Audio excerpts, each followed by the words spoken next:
రాజంపేట టీడీపీలో టీడీపీ నేతలు భగ్గుమన్నారు. Batyala Chengal Rayudu Rajampet TDP MLA ticket లభించకపోవడంతో టీడీపీ నాయకులు కార్యకర్తలు తీవ్ర ఆగ్రహం వ్యక్తం చేశారు. ముఖ్యంగా ఈ ప్రెస్ మీట్ ఏర్పాటు చేయడం ఏమనగా ఈ రోజు రాజంపేట కాన్స్టిట్యున్సీ అసెంబ్లీ అభ్యర్థిగా సుగుణాసి బాలసుబ్రహ్మణ్యం గారిని ఎంపిక చేసినట్లుగా మీడియాలో వార్తలు వచ్చినాయి. కానీ ఇన్ని రోజులు ఇన్ఛార్జ్ బత్యాల చెంగల్ రాయుడు గారి ఆధ్వర్యంలో మేము చాలా కార్యక్రమాలు చేశాం. ఆ కార్యక్రమాలన్నీ కూడా చాలా దిగ్విజయంగా చేశాం. కానీ ఇప్పుడు మేము బత్యాల చెంగల్ రాయుడు గారికే రాజంపేట అసెంబ్లీ టికెట్ వస్తుందని ప్రతి గ్రామంలో ప్రతి ఓటర్ను కలిసి భవిష్యత్ గ్యారంటీ అనే కార్యక్రమం ద్వారా తెలిపినాం. కానీ ఈరోజు సుగుణాసి బాలసుబ్రహ్మణ్యం గారిని అధిష్టాన వర్గం చంద్రబాబు నాయుడు గారు ఎంపిక చేశారు. ఆ ఎంపిక ఎలా జరిగిందో మాకైతే అర్థం కావడం లేదు. ఎందుకు చేశారు, ఎందుకు చేయాల్సింది వచ్చింది?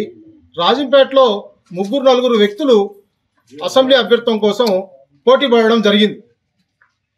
కానీ చాలా సందర్భాల్లో మేము కూడా ఎందుకు ఇంతమంది పోటీ పడుతున్నారు, ఇక్కడ ఉన్నటువంటి ప్రతి మండలంలో ఉన్నటువంటి తెలుగుదేశం పార్టీ సీనియర్ లీడర్లను కార్యకర్తలను పిలిచి ఒక 5 నిమిషాలు మీటింగ్ పెట్టి ఎవరు అభిప్రాయాలు సేకరించలేదు అనుకున్నాం. కానీ వాళ్ళు ఏదో ప్రత్యేకమైన పద్ధతుల్లో అభ్యర్థిని ఎంపిక చేస్తారని చెప్పినారు. కానీ ఇది చాలా మాకు బాధాకరంగా ఉంది.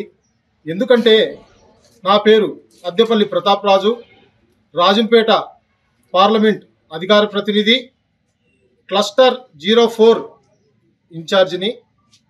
మేము రాజంపేట జిల్లా సాధన సమితికి ముఖ్యంగా తెలుగుదేశం పార్టీ తరఫున చాలా హార్డ్ వర్క్ చేశాం. ఆ జిల్లా సాధన సమితి కోసం పోరాటం చేసేటప్పుడు ఎలా పరిస్థితులు ఉన్నాయో మీడియా వారికి అందరికీ తెలుసు. మేము ఆ రోజు రాజంపేటలో ఉన్నటువంటి అన్నమయ్యను రాయిచోటి రాజధానిగా అన్నమయ్య జిల్లా చేశారని వైసీపీ పార్టీ మీద పోరాటం చేశాం. ఈరోజు మా కర్మ, మా అధినాయకుడు చేసినటువంటి నేనైతే తప్పిదమే అనేది నా వ్యక్తిగతంగా చెప్తున్నాను.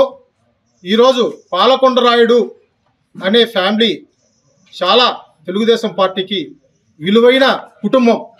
అటువంటి కుటుంబంలో ఉన్నటువంటి వ్యక్తిని రాజంపేట అసెంబ్లీ కాన్స్టిట్యున్సీకి అభ్యర్థిగా ప్రకటించి ఇక్కడ ఉన్నటువంటి తెలుగుదేశం పార్టీ కుటుంబ సభ్యులను అందరినీ ఆ కుటుంబానికి దూరం చేసేదానికి అభ్యర్థాన్ని ఖరారు చేశారు.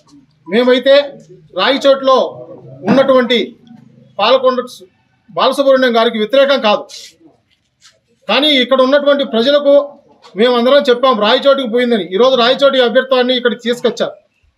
మీరు పార్టీ అభ్యర్థిని మార్చి వేరొక వ్యక్తికి ఇలేనటువంటి సందర్భంలో మేము ఈరోజు మీరు తీసుకున్న నిర్ణయానికి, నా పార్టీ పదవికి, క్లస్టర్ ఇన్ఛార్జికి మరియు ఇక్కడ ఉన్నటువంటి బూత్ కన్వీనర్లు 10 మంది, యూనిట్ ఇన్ఛార్జీలు 3, నా స్నేహితుడు బీసీసీఎల్ రాష్ట్ర సీనియర్ తెలుగుదేశం లీడరు, మేమందరం కలిసి 4 గ్రామ పంచాయతీ మదనగోపాలపురం, తాళపాక, బోయినపల్లి, చెల్లోపల్లి వీళ్ళంతా నా స్నేహితులు, పార్టీ కార్యకర్తలు అందరూ మా కుమ్మడిగా పార్టీ పదవులన్నింటికీ రాజీనామా చేస్తున్నాం.